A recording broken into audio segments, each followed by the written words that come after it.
Good morning. একটা নতুন দিনের গল্প নিয়ে চলে এসেছি। আজ সকালে বেরিয়েছিলাম কিছু কাজে, সেখান থেকে পৌঁছে যাই ইয়োগাতে। ইয়োগা শেষ হতেই বাড়ি ফেরার জন্য রওনা দিই। আজ রথ, তাই বাড়ি ফেরার পথে পাড়ার মোড়ের দোকান থেকে এই 2 তলা রথ আর সকালের ব্রেকফাস্টটা নিয়েই বাড়ি ফিরি। কিছুক্ষণের মধ্যে অর্ডার দেওয়াটা চলে আসে, আর অনেক দিনের একটা ছোট্ট স্বপ্ন আজকে পূরণ করলাম। তাড়াতাড়ি করে সেটা গুছিয়ে নিই আর স্নান করে বেরিয়ে পড়ি রথ সাজানোর যা যা সরঞ্জাম লাগবে সেগুলো আনার জন্য।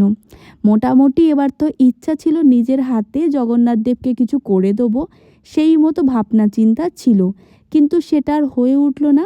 হাতে সময় একটু কম পড়ে গেছিল। বাড়ি ফিরতেই মা বলল, এক কাজ কর, তুই দুপুরের খাবারটা খেয়ে নে। আমি বললাম, আগে সুন্দর করে রথটা সাজিয়ে নি, তারপর না হয় খাবো। অনেক বছর বাদে এবার রথ সাজালাম, আর বারবার ছোট্টবেলার কথা মনে পড়ে যাচ্ছিল। আমি তো যৌথ পরিবারে বড় হয়েছি, আমরা অনেকগুলো ভাই বোন ছিলাম, আর এই রথ সাজানোর একটা আলাদাই আগ্রহ ছিল।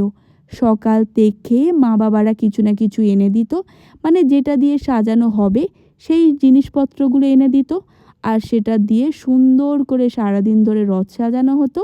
আর সন্ধে হতেই সব ভাই বোনরা বারান্দায় বেরিয়ে পরপর লাইন দিয়ে রথ টানতে শুরু করে দিতাম।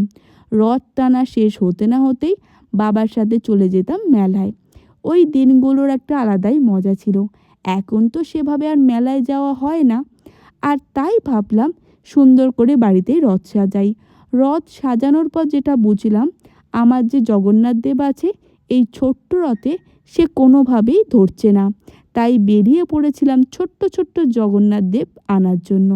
নিয়ে চলে আসি আর মাকে বলি, রথ টানতে শুরু করে দাও। এইভাবেই মা আর আমি আজকে রথের দিনটা কাটাই। আমার এই ধরনের ভিডিও ভালো লাগলে ভিডিওটা লাইক শেয়ার করে আমার নতুন চ্যানেলটি সাবস্ক্রাইব করে পাশে থাকো। ভালোবাসা দিও। Thank you.